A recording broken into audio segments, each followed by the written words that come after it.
BC 1700년경, 주전 1700년경이니까 굉장히 오래된 거죠.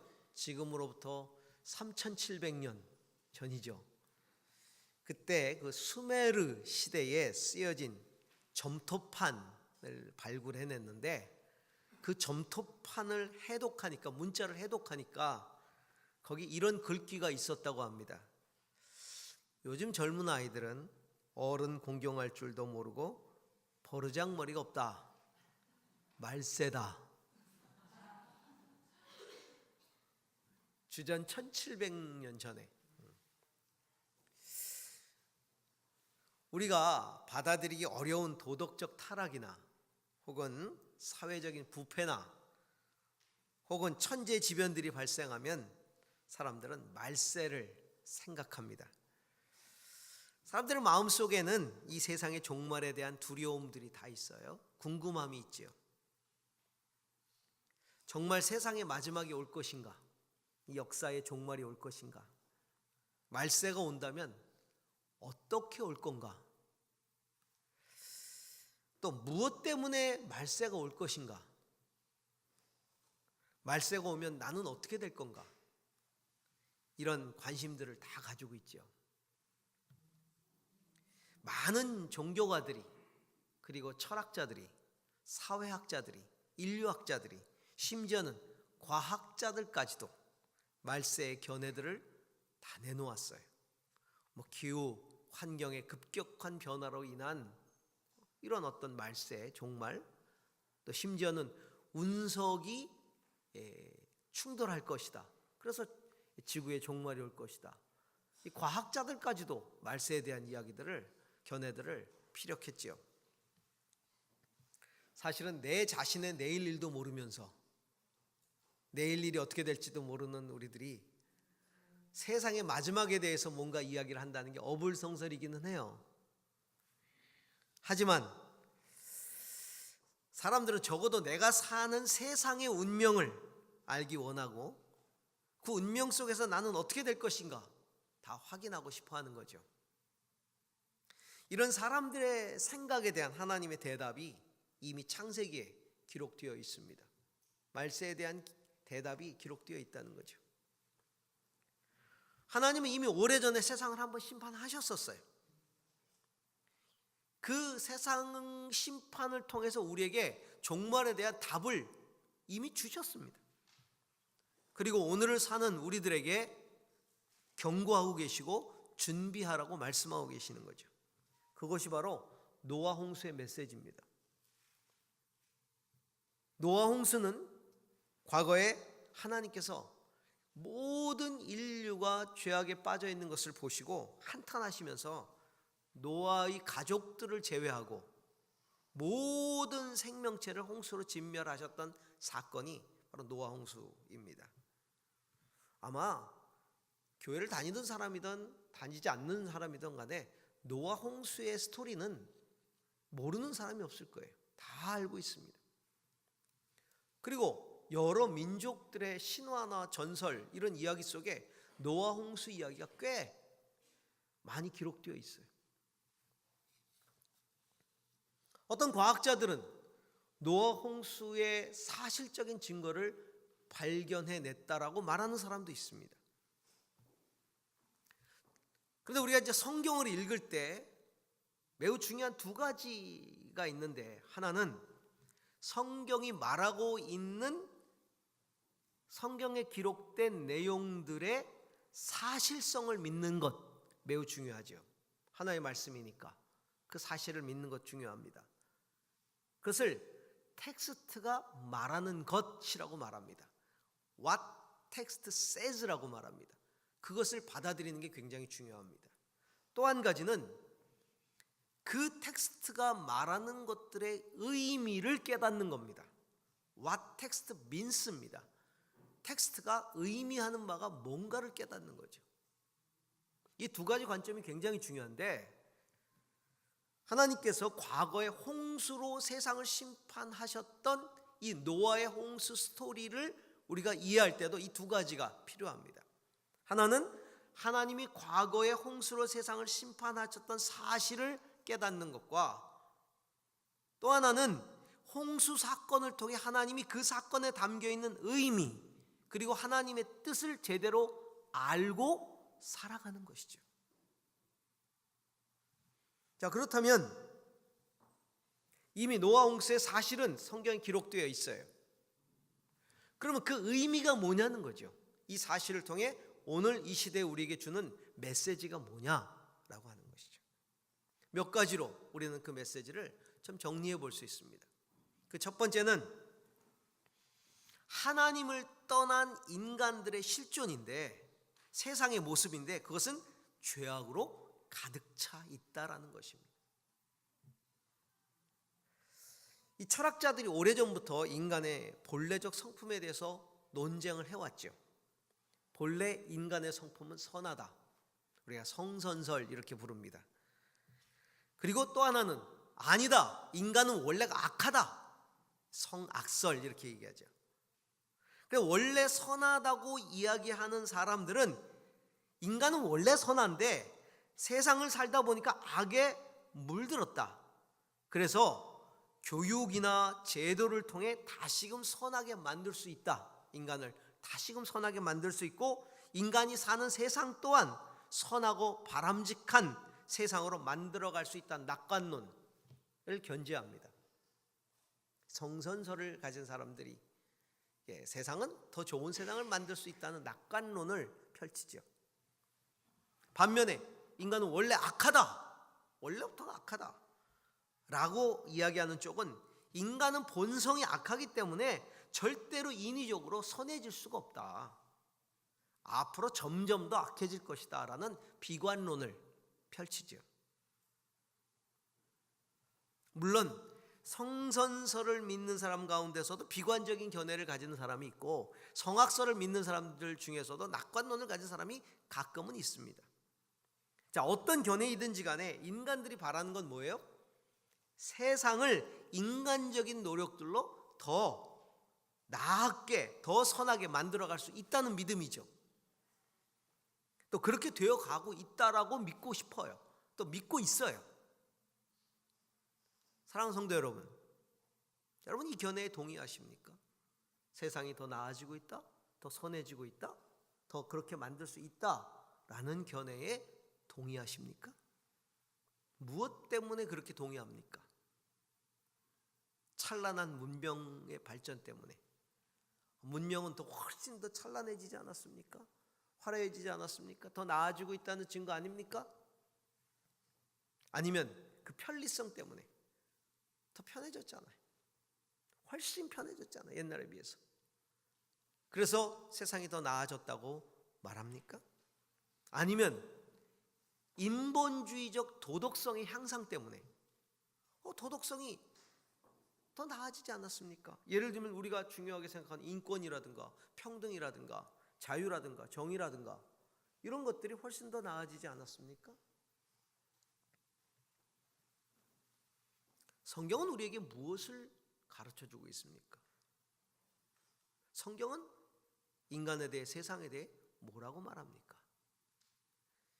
성경이 우리에게 말씀하시는 인간은 태초부터 하나님을 떠났다. 단 1세대 만에 살인죄를 저지르고 아담의 9대손 노아, 단 9대손 만에 하나님이 모든 생물을 멸절시켜야 할 만큼 온 세상이 악으로 가득 차 있다. 그래서 하나님 보시기에 선한 존재가 전혀 없었다. 단 9대 만에. 수억 년이 지나서 그렇게 된 게 아니라 아담을 만들고 단 9세대 만에 온 인간이 다 죄로, 온 세상이 죄로 가득 차서 하나님이 멸절시킬 수밖에 없을 정도로 돼버린 것이 인간과 세상의 모습이다 라고 우리에게 이야기하고 있어요. 오늘도 읽었지만 5절 6절에 여호와께서 사람의 죄악이 세상에 가득함과 그의 마음으로 생각하는 모든 계획이 항상 악함을 보시고 땅 위에 사람 지으셨음을 한탄하사 마음에 심히 근심하시고. 처음 인간을 지으셨을 때 하나님 보시기에 심히 좋았던 인간이 한 몇 세대 만에 죄악으로 가득 차고 계획하는 모든 것들이 항상 악하고 하나님이 한탄하셔야 되는 존재가 되어버렸다는 거죠. 우리가 인정해야만 하는 인간의 실존과 세상의 모습은 악하다는 것입니다. 악하다. 예수님도 말세에 처한 인간의 모습에 대해서 말씀하신 적이 있었죠. 제자들이 마지막 때 어떤 징조가 일어나겠습니까? 라고 물었을 때 예수님이 몇 가지 인간의 모습에 대해서 이야기하셨어요. 많은 사람들이 내가 예수다 그러고 나타날 것이다. 민족과 나라와의 전쟁이 처처해서 일어날 것이다. 기근과 지진이 발생할 것이다. 신자들이 박해를 받고 죽을 것이다. 사람들이 서로를 미워할 것이다. 불법이 성행하고 사랑이 식을 것이다. 모든 민족에게 복음이 전파될 것이다. 이게 예수님 말씀하신 말세의 이야기예요. 사도 바울도 말세의 모습을 이렇게 이야기했어요. 사람들은 자기를 사랑하는 극도의 이기주의에 빠진다. 돈을 사랑하고 교만하며 하나님을 모독하며 부모를 거역하고 감사할 줄 모르고 무정하고 원한을 풀지 않고 서로 비방하며 무절제하고 난폭하며 선을 좋아하지 않고 배신하며 무모하고 자만하며 하나님보다 쾌락을 더 사랑하며 경건의 능력이 없다. 사도 바울이 디모데전서 3장에서 이야기한 말세의 모습이 오늘 우리 시대를 보는 것 같지 않습니까? 성도로서 인간과 세상을 바라볼 때 인본적 낙관론에 빠지지 말라는 겁니다. 다시 말해 인간의 힘만으로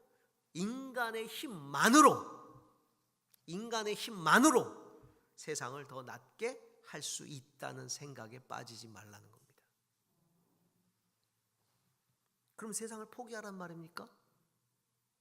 비관론을 견제하란 말입니까? 아무 노력도 하지 말라는 말입니까? 그 얘기가 아니죠. 인간의 한계를 인정하라는 겁니다. 인간의 죄성을 인정하라는 겁니다. 세상의 악함을 인정하라는 겁니다. 인간의 한계를 인정하기에 하나님을 경외하고 하나님의 말씀이 필요하다, 진리가 필요하다는 걸 깨닫고 그 하나님의 진리를 붙들어야 되고 하나님 나라와 하나님의 의를 구해야 한다는 것이죠. 하나님 뜻과 반하는 삶을 통한 유토피아를 거절하라는 겁니다. 하나님을 경험함 없이 하나님을 경외함 없이 떠드는 낙관주의자들에게 넘어가지 말라는 거죠.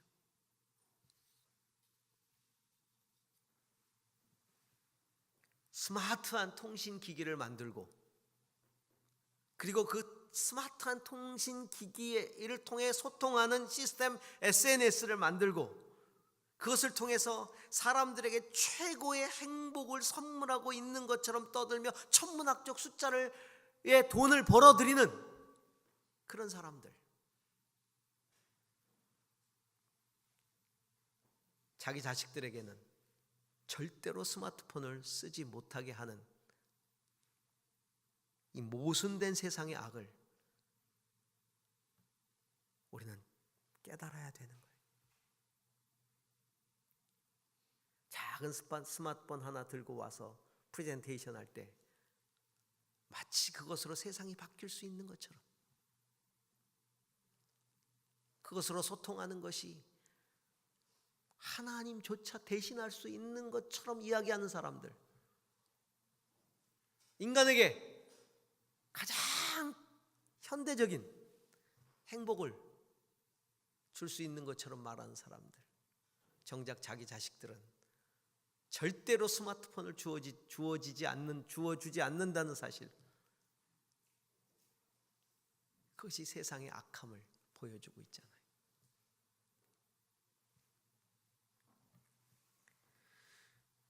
문명을 앞세운 인간들의 낙관적인 유토피아를 절대 믿지 마십시오. 인간은 겸손해야 합니다. 자기 존재의 악함과 한계를 인정해야만 합니다. 하나님 없이 우리 스스로의 힘과 우리의 노력, 문명과 제도로 인본적인 가치로 유토피아적 세상을 만들 수 있다는 생각을 버리라는 것입니다. 이것이 성경이 우리에게 말하는 겁니다. 두 번째, 노아의 홍수를 통해 하나님께서 우리에게 주시는 말씀이 있습니다. 하나님은 악한 세상에 대해 반드시 심판하신다. 곧 종말은 심판이다라는 등식입니다. 종말은 심판이다. 하나님이 인간을 지으시고 인간으로 하여금 세상을 다스리고 정복할 수 있는 권세를 주셨어요. 사명을 주셨죠. 따라서 하나님이 주신 권세를 어떻게 사용해서 어떤 세상을 만들어 갔는가에 대한 책임을 반드시 물으십니다. 권세를 주셨다면 책임도 물으신다는 거예요. 세상을 다스릴 권세를 주셨기 때문에, 위임하셨기 때문에 세상을 어떻게 다스렸냐에 대해서 하나님은 반드시 심판하신다는 겁니다. 세상을 위임받은 인간은 그것을 위임하신 하나님을 경외해야 되고 그 세상을 하나님의 뜻대로 다스려야 되는데, 선악을 아는 일에 하나님처럼 되어버린 인간이 자기 소견에 오른 대로 세상을 지배하고 다스렸습니다. 하나님이 이 일을 절대 묵고하지 않는다는 것이죠. 넘어가지 않는다는 겁니다. 예수님이 하나님 나라를 이야기하면서 비유를 들려주셨어요. 포도원 비유죠. 포도원 주인이 포도원을 만들고 농부에게 맡겨두고 떠났다는 거예요. 그래서 포도원의 소출을 받으려고 때가 돼서 사람을 보냈더니 이 농부들이 포도원 주인이 보낸 이 사람을 잡아 죽이는 겁니다. 능욕하고 다 잡아 죽여요. 왜? 그 포도원을 차지하려고. 급기야 주인이 자기 아들을 보냅니다. 그랬더니 아들마저도 죽여버렸어요. 자기 거라 이거죠. 우리가 이것을 포도원을 우리 걸로 만들자는 거예요. 그래서 주인은 그 포도원으로 돌아와서 그 농부들을 다 심판해버린다, 죽여버린다. 그 비유를 들려주셨어요. 인간은 이 세상을 맡은 농부들일 뿐이에요. 이 세상은 인간 것이 아니에요. 하나님 우리가 제대로 관리를 했는지 그 결과를 요구하고 계시는 겁니다. 그런데 인간은 자기의 죄악을 감추려고 하나님이 보낸 사람들을 능욕하고 죽였죠. 심지어 아들까지 죽였어요. 나가 신마저 죽였어요. 신은 없다, 신은 죽었다 이렇게 말함으로써, 신을 인정하지 않음으로써 신까지 죽여버린 거예요.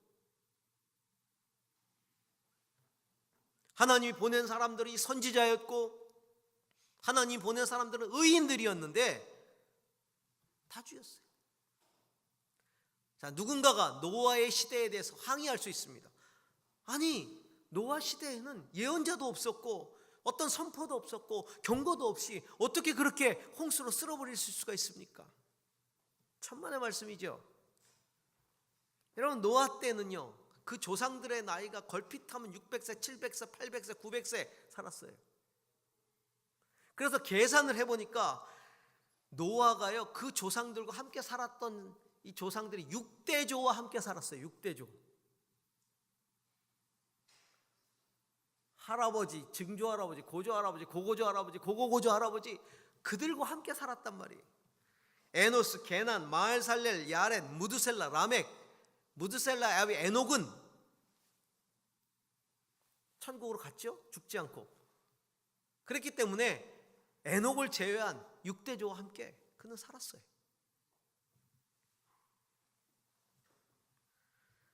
그런데 그 에녹이, 무드셀라의 아비가 에녹이잖아요. 에녹이 하나님과 300년을 동행합니다. 300년. 300년간 에녹이 동행하면서 사람들에게 노아의 홍수에 대해서 예언합니다. 유다서 14절에 보면 아담의 7대 손 에녹이 이 사람들에 대하여도 예언하여 이르되 보라 주께서 그 수만의 거룩한 자와 함께 임하셨나니 이는 뭇사람을 심판하사 모든 경건치 않은 자가 경건하지 않게 행한 모든 경건하지 않은 일과 또 경건하지 않은 죄인들이 주를 거슬려 한 모든 완악한 말로 말미암아 그들을 정죄하려 하심이라 하였느니라. 에녹의 예언이에요. 하나님이 심판하신다는 예언을 에녹이 했습니다. 하나님 노아 시대에도 당신의 사람들을 보내서 심판을 경고하셨어요. 하나님이 세상을 심판하시는 이유가 뭡니까? 첫째는 이 세상이 악한 인간의 것이 아니기 때문에 심판하신, 인간 게 아니라는 거예요. 그래서 반드시 심판하세요. 또 하나는 하나님 뜻대로 그 포도원을 되찾기 위해서, 이 세상을 다시 되찾고 회복시키시기 위해서 하나님은 반드시 심판하세요. 어그러진 당신의 세상과 인간의 역사를 분명하게 바로 잡으시기 위해서 하나님 심판하시는 거죠. 하나님 노아 시대에는 물로 심판하셨어요. 근데 마지막 때는 다른 방법으로 심판하실 겁니다. 어떻게? 요한계시록에 나오잖아요. 7인, 7나팔, 7대접의 재앙들. 무엇을 의미합니까? 우리 세상들은, 우리 성도들은, 우리 그리스도인들은 세상을 맡은 농부로서의 책임 의식을 갖고 살아야 한다는 겁니다. 세상의 주인처럼 살지 말라는 거예요. 내가 이 세상의 주인 노릇하려고 하지 말라는 겁니다. 나는 이 세상을 맡은 농부여 청직이라는 생각을 가지고 있어야 돼요. 그리고 세상을 다스릴 수 있는 권세를 주셨기 때문에 책임의식을 가지고 하나님을 경외하고 하나님의 뜻대로 제대로 다스릴 줄 알아야 된다는 거죠. 이 세상을 다스리고 정복하기 위해 믿음의 싸움을 싸워야 한다면 그 믿음의 선한 싸움을 싸우라는 겁니다. 그래서 이 세상을 제대로 관리하라는 거예요. 우리 성도들은 내가 맡은 영역 속에서, 내가 맡은 일 속에서 하나님의 뜻을 온전히 실행해 나가야 된다는 겁니다. 그래서 주님이 찾으실 때 그 드릴 수 있는 것들을 제대로 준비하며 살아야 된다는 거죠. 개인의 종말도 마찬가지. 하나님 우리에게 인생이라는 걸 맡겨두셨잖아요. 우리 인생 마지막 하나님 곁에 가는 종말이 있잖아요. 역사의 종말뿐만이 아니라 우리 개인의 종말도 마찬가지. 하나님이 도로 찾으실 때 열매를 내어 드릴 수 있어야 되겠어요. 내 인생에 대한 열매를.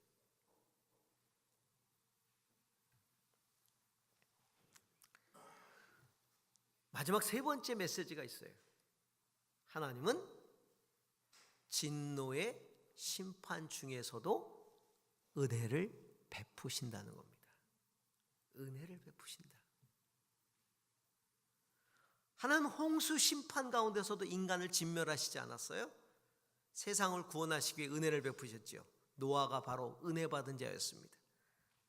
오늘 성경을 보니까 8절에 6장 8절에 그러나 노아만은 주님께 은혜를 입었다 이렇게 돼 있어요. 노아만은 주님께 은혜를 입었다. 왜 노아는 은혜를 입었을까요? 그 첫 번째로 노아는 악한 세대 속에서도 하나님을 경외했어요. 하나님과 동행했어요. 6장 9절에 보니까 노아는 당대에 의롭고 흠이 없는 사람이었다. 노아는 하나님과 동행하는 사람이었다라고 말하고 있어요. 또 하나님이 노아에게 은혜를 베푸신 이유는 노아를 통해 세상을 회복시키고자 하는 하나님의 계획을 이루시기 위해서. 노아가 절대적으로 의로웠다는 얘기가 아닙니다. 완전 무결했다는 그런 얘기가 아니에요. 노아는 하나님의 살아계심, 그것을 받아들였다는 얘기, 그리고 하나님을 경외했다는 얘기입니다. 하나님과 동행했다는 얘기, 그래서 하나님께 순종하려고 애를 썼다는 얘기예요. 그런 노아를 건지시기로 하나님께서 결심하셨기 때문에 이게 은혜인 거예요. 아니, 하나님이 그 모든 것을 절대 기준을 가지고 보시면 노아인들 완벽하겠습니까? 살아남을 수 있겠습니까? 근데 하나님이 노아를 건지시기로 작정하셨다는 거예요. 그 하나님을 경외하고 하나님과 동행하려고 애쓰는 노아를 보면서 노아의 할아버지가 무드셀라입니다. 무드셀라는 969세를 살았죠. 오래 살았습니다. 무드셀라의 뜻이 무슨 뜻이냐면 그 이름의 뜻이 죽었을 때 올 것이다 이런 뜻이에요. 그의 아비 무드셀라의 아비 에녹이 무드셀라 자기 아들의 이름을 지을 때 죽었을 때 올 것이다 이렇게 지었어요. 무슨 뜻입니까? 에녹은 노아의 노아 시대에 홍수 심판을 이미 알고 있었던 사람이에요. 하나님의 홍수 심판을 이미 알고 있었어요. 에녹은 하나님의 심판을 알고 있었어요. 그래서 그 아들의 이름을 지면서 죽었을 때 올 것이다 이렇게 진 거예요. 그 심판의 때가. 그러니까 홍수의 시기가 언제? 무드셀라가 죽고 난 다음에 홍수가 올 것이다 이렇게 진 거예요, 이름을. 그러니까 무드셀라는 성경에서 제일 오래 살았잖아요. 하나님은 에녹을 통해서 무드셀라를 통해서 그 후손 노아를 선택하시고 홍수를 계시해 주시고 하나님을 경외하게 하셨고 노아가 방주를 다 지을 때까지 무드셀라를 통해서 하나님의 뜻을 계속해서 알게 하신 거예요. 그래서 히브리서 11장 7절에 보니까 믿음으로 노아는 하나님께서 아직 보이지 않는 일들에 대해 경고하셨을 때에 하나님을 경외하고 방주를 마련해 자기 가족을 구원하였습니다. 이 믿음을 통하여 그는 세상을 단죄하고 믿음을 따라 얻는 의를 물려받는 상속자가 되었습니다 라고 말하고 있죠. 믿음을 따라 얻는 의를 물려받는 상속자라고 그랬어요. 노아 자신이 완전 무결했기 때문이 아니라 믿음을 따라 얻는 의를 물려받는 상속자가 된 거예요. 하나님은 진노 가운데서도 당신의 세상을 절대 포기하지 않습니다. 회복시킬 자에게 은혜를 베푸시는 거예요. 그리고 그를 통해 구속의 역사를 계속해 가시는 거죠. 당신의 심판을 통해서 세상을 회복시킬 것이고 새 하늘과 새 땅을 만들어 가실 것입니다. 지금도 하나님은 그 땅, 새 하늘과 새 땅에서 살아갈 구속받은 인간을 준비시키는 거예요. 누구를 통해? 예수 그리스도를 통해서. 예수 그리스도를 통해서. 누가복음 17장 27절 30절에 보니까 노아가 방주에 들어가던 날까지 사람들이 먹고 마시고 장가들고 시집가더니 홍수가 나서 그들을 멸망시켰으며 인자가 나타나는 날에도 이러하리라. 인자가 누구예요? 예수 그리스도께서 오시는 날에도 사람들이 그러할 것이다. 그러면서 베드로후서 3장 20절에서 21절에 그들은 전에 노아의 날 방주를 준비할 동안 하나님이 오래 참고 기다릴 때 복종하지 아니하던 자들이라. 방주에서 물로 말미암아 구원을 얻은 자가 몇 명뿐이니 겨우 8명이라. 물은 예수 그리스도로 말미암아 이제 너희를 구원하는 편이 곧 세례라. 이는 육체의 더러운 것을 제하여 버림이 아니요 하나님을 향한 선한 양심의 간군이라. 이제 예수 그리스도를 믿는 믿음의 세례를 받는 자들을 통해 하나님은 새로운 구원의 역사를 써내려 가시는 것이죠. 요한계시록 7장 14절에 보니까 그가 나에게 이르되 이는 큰 환난에서 나오는 자들인데 어린 양의 피에 옷을 씻어 희게 하였느니라. 예수 그리스도를 믿는 그 보혈의 은혜를 믿는 자들이 새하늘과 새 땅의 주인공들이 된다는 것이죠. 오늘 창세기 8장에 홍수 이후에 노아가 제단을 쌓았을 때 하나님이 약속하시죠. 다시는 물로 세상을 심판하지 않겠다. 세상을 심판하실 때까지 물로 세상을 멸망시키진 않겠다. 그 표로 무지개를 주셨어요. 그러면 하나님이 이런 말씀을 하십니다. 왜 하나님이 물로 세상을 심판하시지 않냐 하면 다시는 인간들 때문에 이 땅이 저주받는, 이 땅이 멸절되는 그런 일을 하시지 않겠다. 인간이 나면서부터 악하다는 걸 알고 계시기 때문에. 그래서 인간 때문에 세상을 심판하려 하신다면 세상 그냥 놔둘 수가 없다는 거예요. 세상을 그냥 놔둘 수가 없다는 거예요. 견뎌내기 힘든 거예요, 세상이. 인간 때문에. 그래서 마지막 심판 때까지 세상을 인간에게 여전히 맡겨 두시겠다. 그러나 그 맡겨두신 인간에게 때마다 사람을 보내서 그 맡겨두신 것에 대한 열매를 거두시는 거예요. 결과를 물으시고 경고하시고. 근데 인간이 지금까지 수많은 사람들의 경고를 무시했고 선지자들을 죽이고 의인들을 죽이고 아들마저, 그 아들 예수 그리스도마저 죽여버렸어요. 이제 하나님이 직접 그 주인이 심판하러 오실 때가 되어오는 것이죠. 그 아들 예수께서 심판의 주로 오시겠다고 말씀하셨어요. 그때에 예수 그리스도의 피로 사함을 받고 새로운 언약의 백성이 된 사람들은 구원을 얻을 것이라고 말씀하셨죠. 그래서 예수를 믿어야 되는 거예요. 믿게 해야 되는 거예요.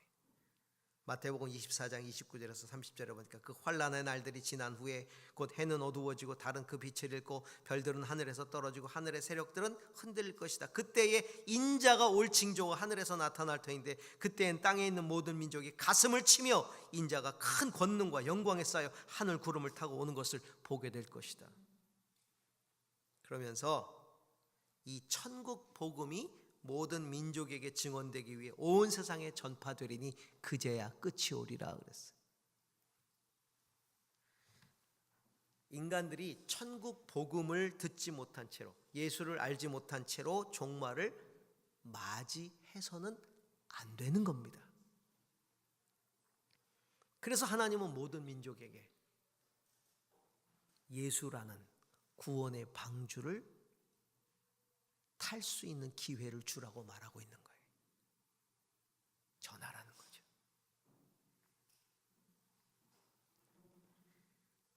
우리는 예수 그리스도를 통해서만 심판으로부터 자유로울 수 있는 것입니다. 여러분, 말세라는 것, 저는 말세를 어떻게 보냐면요, 시험 때라고 봅니다. 시험 때. 애들이 제일 두려워하는 때가 언제냐면 시험 볼 때입니다. 그런데 시험 볼 때를 좋아하는 친구가 하나 있어요. 공부 열심히 한 애들은. 시험의 때가 이 진노의 때가 아니죠. 저도 학교 생활 오래 해봐서 압니다. 시험 준비를 열심히 하고 나면 괜히 시험 날이 기다려져요. 자기 실력을 발휘할 수 있는 날이. 그런데 공부 안 하는 애들한테는 그 시험 날이요, 저주의 날이에요. 얼마나 두려운지 몰라요. 그날 하루하루가 오는 게. 그런데 참 희한한 건 그걸 알면서도 안 해. 그걸 알면서도 공부를 안 해요. 하면 되는데. 여러분, 말세의 때는요, 구원의 방주에 오른 자에게는 두려움이 아닌 새로운 역사의 시작이다. 하나님 나라의 은혜의 시간이 될 것이라는 것입니다. 여러분, 두려워하지 마십시오. 예수 그리스도를 믿는 믿음을 끝까지 붙드십시오. 하나님께서 마지막 때에 우리를 건지실 것입니다.